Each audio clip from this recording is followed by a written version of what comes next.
अस्सलाम वालेकुम नाज़रीन, मैं हूं अब्दुल-याज़। आइए देखते हैं आज का खबरनामा।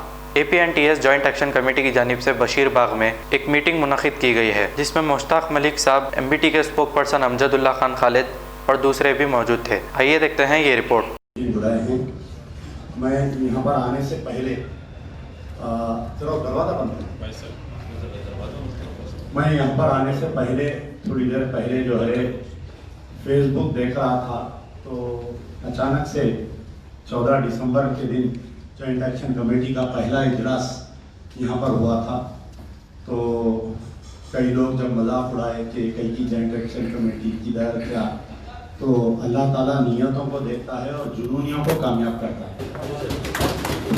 तो जब 1 मिलियन मार्च की बात आई थी तो मैं खुद थोड़ा कसम पेश था कि 1 मिलियन मार्च किसको बोले, लेकिन मुश्ताक मलिक साहब की जो हिम्मत और जो सलाहियत और जो प्लानिंग थी वो 1 मिलियन मार्च कामयाब हुआ।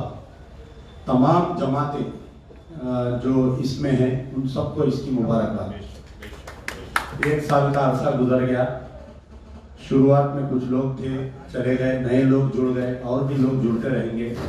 जैसा आज यहाँ पर सिख बिरादरी से ताल्लुक़ रखने वाले कई लोग हैं यहाँ पर, और ख़ास तौर पर हमारे कोदंडाराम साहब जो तेलंगाना तहरीक में बड़ा रोल अदा किए हैं, हमारे साथ में हैं।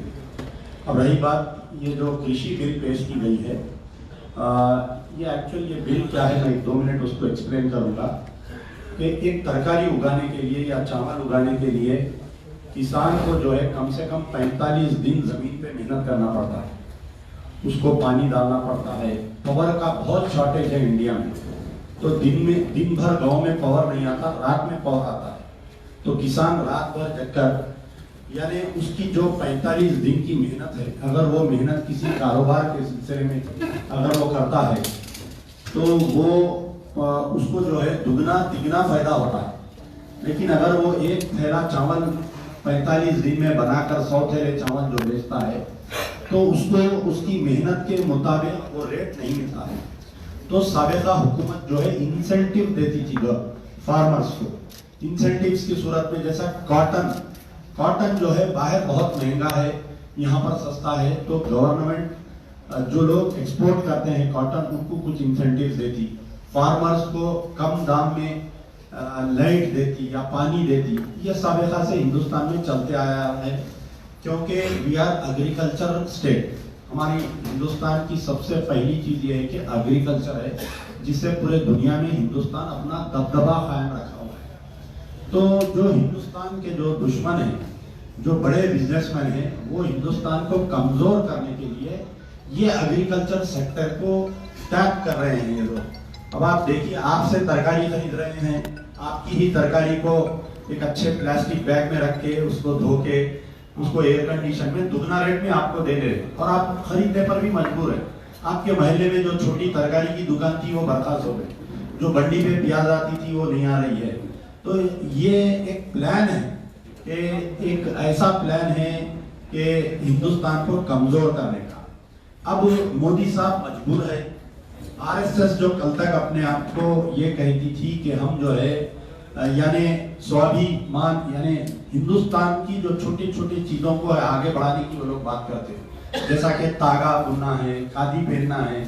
तो आज जो है RSS भी कारपोरेट RSS हो गई, क्योंकि RSS वालों को भी ये मजा लग गया है कि लाखों करोड़ों रुपए जो कारपोरेट कंपनीज उनको पार्टी फंड्स दे रहे हैं, उसमें आकर ये लोग मजबूर हो गए।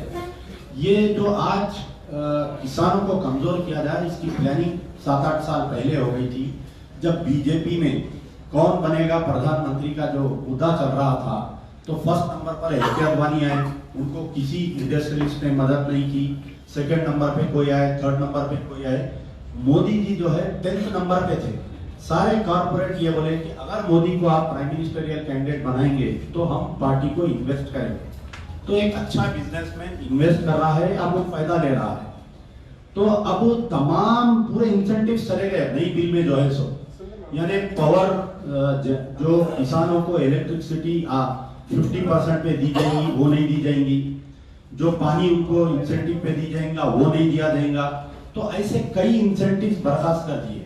और एक ये है, इसमें शर्त ये लगा दिए कि कोई भी आकर आपका जो है अनाज खरीदेगा, अगर हिंदुस्तानी 10 रुपए किलो चावल खरीदना चाह रहा, अगर वही बासमती राइस जो है अमेरिका में, कनाडा में, लंदन में बहुत महंगा बिकता है, उन्हें आके अगर वो राइस लेकर जाएगा तो आप भूखे मर जाएंगे, ना आपके घर में रोटी पकेगी, ना आपके घर में चावल पकेगा। तो ये किसानों की लड़ाई नहीं है, सबकी लड़ाई है।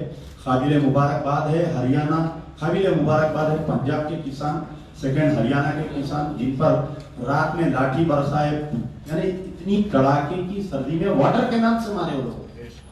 तो ये जो आज हम देख रहे हैं दिल्ली में जो लाखों करीब 5 लाख किसान पूरा दिल्ली को घेरे हुए हैं, ये बड़े काबिल मुबारकबाद है। कड़ाके की सर्दी में मैं कल रात में एक वीडियो देख रहा था कि जो किसान, जो ज़ईफ किसान है 60 to 80 ईयर्स के, उनके पैर सूज गए, चलने नहीं आ रहा है, सर्दी में बैठे हैं वो लोग। तो हैदराबाद उनके साथ है, तेलंगाना की तमाम आवाम उनके साथ है, जॉइंट एक्शन कमेटी उनके साथ है। अगर हम हो सकता कि यहाँ की जो हमारे केसीआर साहब की हमेशा से डोगली पॉलिसी रही, यानी चोर को चुराओ, कुत्ते को भगो, मालिक को उशारो, अपने बेटे को बाहर निकाले, बोले जाओ धरना दियो, फिर उसके बाद में बीजेपी से जाके आप मोदी साहब से मिलिए, अमित शाह से मिलिए, शायद कुछ फंड्स रुके हुए थे वो फंड्स रिलीज कर देते, बोले कल अगर वोटिंग होगी तो TRS party will vote in favour of that bill, ये गारंटेड है। तो कुछ लोग बोल रहे हैं कि भाई केसीआर साहब किसानों का साथ दिया। अरे तेलंगाना में 7 साल में 2000 से ज्यादा किसान खुदकशी करे। यहाँ पर जो पैडी का प्रॉब्लम चल रहा है, यहाँ पर जो मिर्ची के जो फार्मर्स का प्रॉब्लम चल रहा है, हिंदुस्तान निजाम स्टेट यानी जो निजामाबाद के जो मिर्ची के जो किसान हैं, हिंदुस्तान में नहीं दुनिया में मिर्ची हम सप्लाई करते, लेकिन आज वो लोग परेशान हैं, कर्जों में कुप्पा है, बैंक लोन्स में कुप्पा है, उनके घर, उनकी जमीन, उनकी जायदाद सब गिरवी है, उनके बच्चे सुसाइड कर रहे हैं, किसान अपने बच्चे को अच्छी फीस देकर नहीं पढ़ा सक रहा है। ये जो 7 साल से जो इनको अजाब था, आज इनका लावा फूट गया है, ये लोग रोड पे आए हैं, हम इनका साथ देना जरूरी है। हैदराबाद से जो भी यहाँ पर प्रोग्राम होगा, हमारे कन्वेनर मोहतरम जनाब मुश्ताक मलिक साहब, मैं नहीं बल्कि तमाम जितने पार्टी आपके साथ है, आप you are a very good planner, आप अच्छा प्लान करिए ताकि हैदराबाद ऐसा महसूस हो कि दिल्ली के बाद में हिंदुस्तान में अगर कहीं आवाज आ रही है तो हैदराबाद।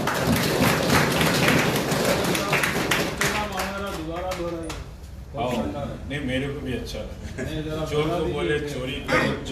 अब A1 टाउनशिप चिविला और मोइनाबाद के दरमियान मेन रोड से 1.3 किलोमीटर आबादी से लगा हुआ तमाम डेवलपमेंट के साथ जहां आप अपना घर बना के रह सकते हैं, जो है बिल्कुल आबादी से लगा हुआ। 4 लाख में 100 गज का plot, drainage, electricity, footpath, BT road, college, bus stop जैसी तमाम सहूलियतें दस्तयाब हैं। आपका ये छोटा सा इन्वेस्टमेंट आपका और आपके बच्चों का मुस्तकबिल बदल सकता है। मजीद मालूमात के लिए हमें कॉल करें। Address pillar number 235 opposite fishers department, Rajendra Nagar, Hyderabad. Contact 7799603838। खबर है शहर की, खबर है गाँव की, खबर है सारी दुनिया की। 7H न्यूज पसंद आए तो लाइक कीजिए, शेयर कीजिए और सब्सक्राइब करना ना भूलें। 7H न्यूज, आपकी आवाज।